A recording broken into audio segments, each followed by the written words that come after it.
파크월드에 오신 걸 환영합니다.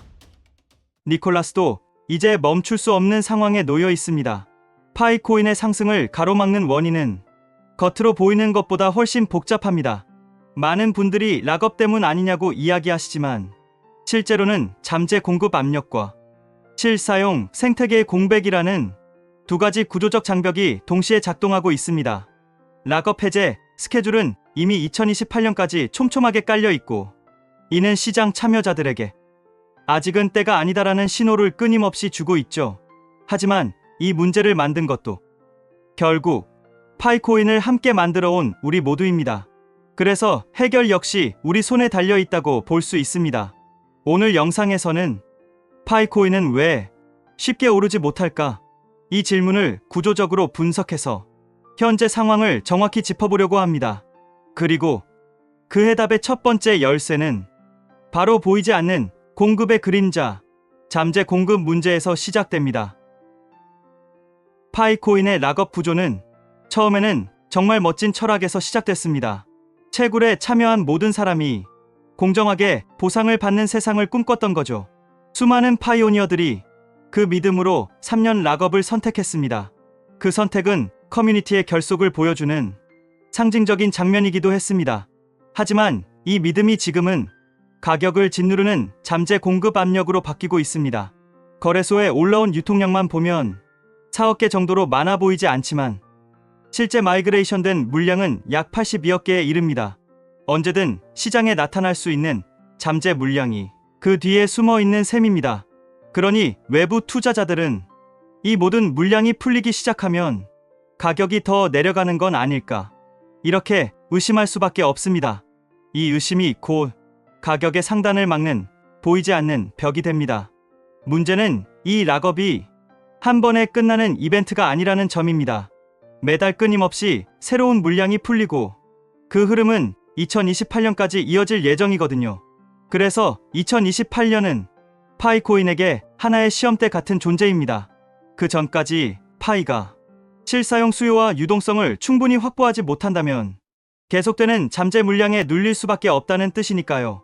결국 지금 파이코인은 시장 보호를 위해 만든 락업이 오히려 가격 상승의 발목을 잡는 아이러니한 상황에 놓여 있습니다. 하지만 이건 시작에 불과합니다. 잠재 공급보다 더 큰 두 번째 파도가 우리 앞에 다가오고 있습니다. 바로 2차 마이그레이션입니다. 지금까지 시장에 나타난 락업 해제 물량은 사실 1차 마이그레이션 물량이 전부였습니다. 즉, 우리가 알고 있는 대부분의 데이터는 아직 반밖에 공개되지 않은 상태라는 뜻이죠. 나머지 절반, 바로 2차 마이그레이션 물량은 지금도 조용히 대기하고 있습니다. 이 물량은 단순 저장된 코인이 아닙니다. 그동안 채굴 외 보상으로 쌓인 보안 서클 보상, 추천 보너스, 팀 활동 보상 같은 추가 적립 코인들이 포함되어 있습니다. 전문가들은 이 물량이 1차의 2배 아니면 3배까지도 이를 수 있다고 추정합니다. 문제는 이 물량이 나타나는 방식입니다. 만약 수많은 계정에서 동시에 마이그레이션을 시작한다면 시장은 준비할 시간을 갖지 못합니다. 가격이 대응할 시간도 없겠죠. 그 여파는 단순한 하락이 아니라 신뢰 자체를 흔드는 충격으로 이어질 가능성이 큽니다. 하지만 이 과정을 끝없이 미룰 수도 없습니다. 마이그레이션이 완성되지 않으면 본격적인 경제 순환이 일어나지 않기 때문이죠. 그래서 2차 마이그레이션은 피할 수 없는 미래의 관문입니다. 언젠가는 반드시 지나가야 하는 길이고 그 순간이 시장의 향방을 결정하게 될 것입니다. 여기서 한 가지 중요한 질문이 생깁니다. 과연 코어팀은 이 리스크를 모르고 있을까요? 아니면 이미 대응 방안을 설계 중일까요? 지금부터는 락업보다 더 은밀하게 시장에 영향을 주는 또 하나의 핵심 변수로 넘어가 보겠습니다.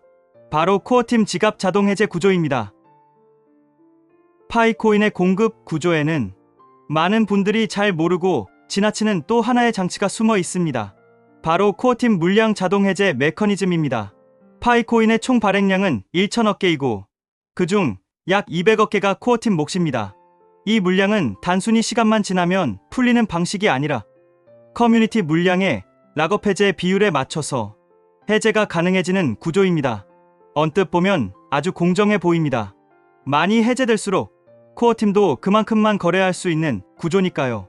하지만 이 안에는 시장에 잘 드러나지 않는 상단 압력이 숨어 있습니다. 왜냐하면 락업이 풀리는 순간 유동성 증가와 함께 코어팀의 해제 가능 물량도 동시에 생기기 때문입니다. 시장을 바라보는 사람들은 이런 생각을 하게 됩니다. 지금도 공급이 늘어나는데 코어팀 물량까지 움직이면 어떡하지? 그 불안감 하나만으로도 가격은 쉽게 위로 뚫고 올라가지 못합니다. 심리는 언제나 숫자보다 빠르게 움직이니까요. 또 한 가지 중요한 점이 있습니다. 코어팀 지갑은 한 곳에 모여 있는 게 아니라 무려 1만 개가 넘는 지갑에 분산되어 있습니다. 표면적으로는 투명해 보이지만 어느 지갑이 언제 움직일지 예측하기 어렵다는 의미이기도 합니다. 결국 이 자동 해제 구조는 파이코인의 장기적 생존을 위한 필요한 장치임과 동시에 가격 상승 속도를 조정하는 보이지 않는 조절자 역할을 하고 있습니다. 이제 하나의 퍼즐이 더 맞춰졌습니다. 락업, 2차 마이그레이션, 코어팀 물량 모두 공급을 늘리는 방향으로 작동하고 있죠. 그런데 이상하죠. 지금 시장에서는 유통 물량이 부족하다는 이야기가 더 많이 들립니다. 잠재 공급은 넘쳐나는데 정작 거래소에서는 파이코인을 구하기가 쉬워 보이지 않는 이유, 바로 다음에서 이어집니다. 지금 파이코인 시장에서 가장 부족한 게 뭔지 많은 분들이 이야기합니다. 바로 유동성입니다. 유통 가능한 물량은 약 32억 개 정도입니다. 거래소에서 실제로 돌아다니는 물량은 약 4억 1000개 정도 됩니다. 나머지는 어디에 있을까요? 사람들의 지갑 속에 고이 잠들어 있습니다. 이건 단순한 기술 문제가 아닙니다. 심리 문제입니다. 많은 파이오니어 분들이 이렇게 생각하고 계십니다. 지금 이 가격에 팔 바엔 그냥 가지고 있는 게 낫지 않겠어? 그 믿음이 시장에서는 오히려 정지 버튼처럼 작용하고 있습니다. 거래가 없으면 가격이 움직이지 않습니다. 그리고 가격이 움직이지 않으면 시장에 흥미를 느끼는 외부 투자자들은 들어오지 않습니다. 이렇게 유동성이 얇아지면 조금만 매수해도 가격이 급등하고 조금만 매도해도 급락하는 불안정한 시장이 됩니다. 그 불안정성은 다시 사람들의 발을 묶어버립니다. 위험해 보이는데 굳이 지금 들어갈 필요 있나? 이런 생각을 만들죠. 이 흐름이 반복되면 시장 전체가 숨을 멈추게 됩니다. 문제는 활용처가 아직 뚜렷하지 않다는 점입니다. 파일을 어디에 쓰고 무엇을 살 수 있는지 아직 확실하게 보여주지 못한 상태입니다. 결국 사람들이 파이코인을 화폐가 아니라 아직은 보관해야 할 자산으로 인식하고 있다는 의미이기도 합니다. 그래서 파이코인의 다음 단계는 이 질문에 답을 내놓아야 합니다. 파이로 무엇을 할 수 있나요?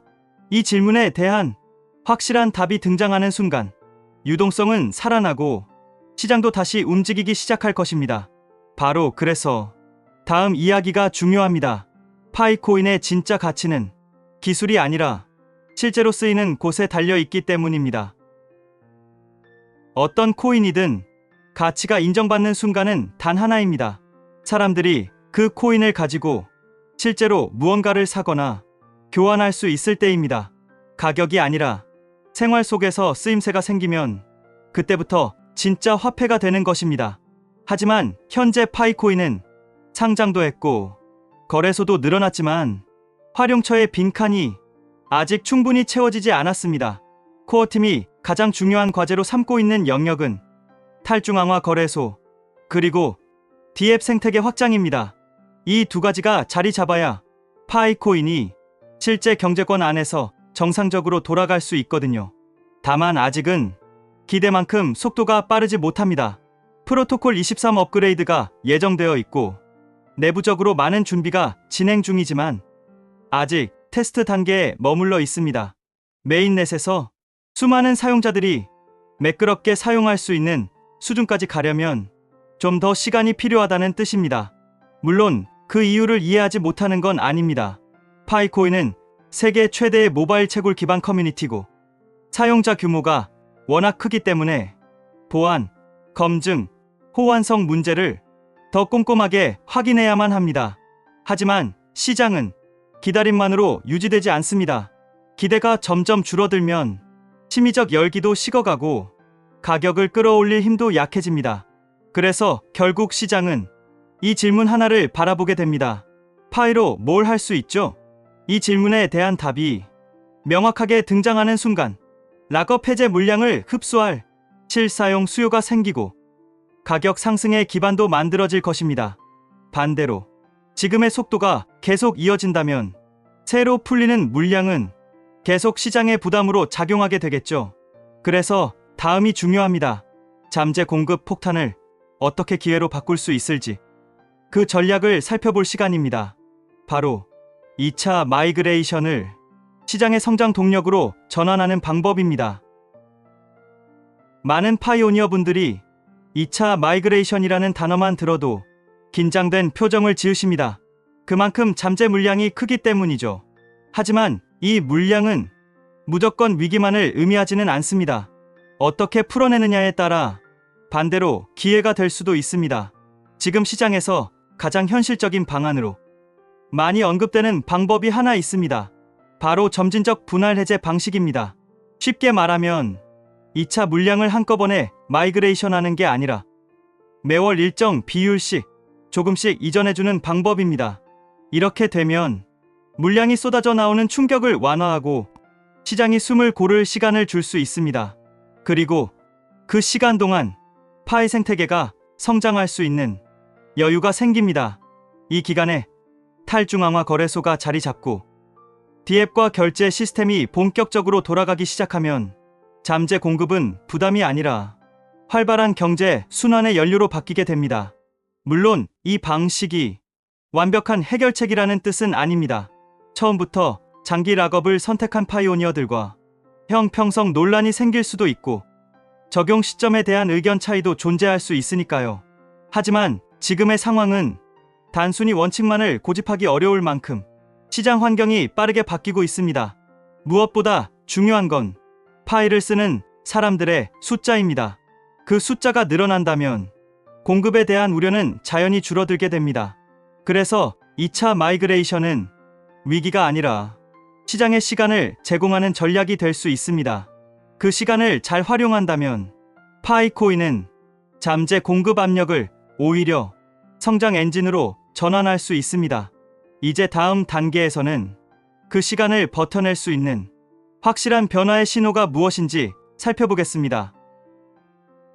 파이코인의 가격이 지금보다 더 높은 곳을 향하려면 시장에는 하나의 분명한 신호가 필요합니다. 기대가 아니라 실제 변화의 조짐이 나타나야 합니다. 그 변화는 크게 세 방향에서 찾아볼 수 있습니다. 첫 번째는 공급 조절, 두 번째는 신뢰 회복, 세 번째는 유동성 확충입니다. 우선 공급 조절의 대표적인 방법은 소각입니다. 이더리움은 거래 수수료 일부를 자동으로 소각하는 구조를 적용해 장기적으로 디플레이션 효과를 만들고 있죠. BNB 역시 수익 일부로 코인을 매입해 소각하며 가격 안정 장치를 마련해 왔습니다. 파이코인에도 이 방식을 적용할 수 있습니다. 예를 들어 탈중앙화 거래소에서 발생하는 수수료 일부를 소각하거나 디앱 결제에 사용된 파이를 자동으로 줄이는 구조를 만들 수 있죠. 두 번째 변화 신호는 기관 투자자의 참여 역시 앞으로 중요한 변수입니다.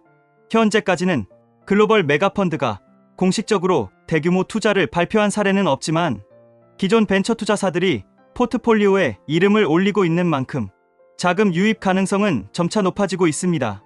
만약 대형 투자사가 파이에 대한 참여 의사를 명확히 표현하는 순간이 온다면 그 자체가 시장 신뢰 회복에 매우 강력한 신호가 될 것입니다. 세 번째 신호는 메이저 거래소 상장입니다. 지금도 주요 거래소에서 거래가 가능하지만 바이낸스라는 큰 문은 아직 열리지 않았습니다. 만약 그 문이 열린다면 유동성은 폭발적으로 늘어날 가능성이 있습니다. 결국 이 세 가지는 서로 떨어져 있는 요소가 아닙니다. 공급이 조절되고 신뢰가 확보되며 유동성이 뚫리는 순간 그 흐름은 하나의 방향으로 모이게 될 것입니다. 즉, 파이코인의 반등은 특정 사건 하나로 결정되는 것이 아니라 점 하나가 연결되어 선이 되는 과정에서 만들어진다는 뜻입니다. 하지만 이 변화의 흐름을 끝까지 지탱할 수 있는 가장 중요한 힘은 사실 따로 있습니다. 바로 누구보다 파이를 믿고 지켜온 파이오니어 커뮤니티입니다. 파이코인을 이야기할 때 절대 빼놓을 수 없는 존재가 있습니다. 바로 파이오니어 여러분입니다. 파이 커뮤니티는 단순히 투자자가 아닙니다. 파이코인을 함께 만들어온 공동 설계자라고 할 수 있습니다. 그래서 누구보다 강한 자부심을 가지고 계시죠. 어떤 비판이 나오면 즉시 반박이 이어지고 불확실한 소문이 돌면 스스로 데이터를 찾아 반증합니다. 이 힘이 지금까지 파이코인을 버티게 만든 원동력 중 하나였습니다. 하지만 이 강한 결속이 항상 장점으로만 작용하는 건 아닙니다. 때로는 개선을 가로막는 벽이 되기도 합니다. 너무 단단한 믿음은 현실적인 문제를 직시하기 어렵게 만들 수 있습니다. 마치 숨을 크게 들이쉬고 있지만 내쉬지 못하는 상황 같은 거죠. 또한 지금의 홀드 문화는 가격 방어에는 크게 도움이 되지만 거래량을 줄이고 시장 흐름을 정체시키는 요인이 되기도 합니다. 커뮤니티는 파이코인의 심장입니다. 하지만 동시에 너무 강하게 조이고 있으면 피가 돌지 않는 것처럼 시장을 멈추게 만들 수도 있습니다. 그래서 지금 파이오니어에게 필요한 건 맹목적인 믿음이 아니라 현실을 냉정하게 바라보면서 함께 길을 찾으려는 유연함입니다. 그런 균형을 잡아갈 때 커뮤니티는 다시 한번 가장 강력한 힘으로 파이코인을 앞으로 나아가게 만들 것입니다. 이제 마지막 질문만 남았습니다. 파이코인은 과연 2026년 그리고 2030년에 어떤 숫자로 세상 앞에 서게 될까요? 우리가 함께 바라보는 미래를 이제 숫자로 이야기해 보겠습니다. 우리가 꿈꾸는 파이코인은 디지털 시대의 새로운 화폐이고 손에 잡히는 미래 자산이라고 생각하실 겁니다. 하지만 시장은 언제나 숫자로 답을 하죠.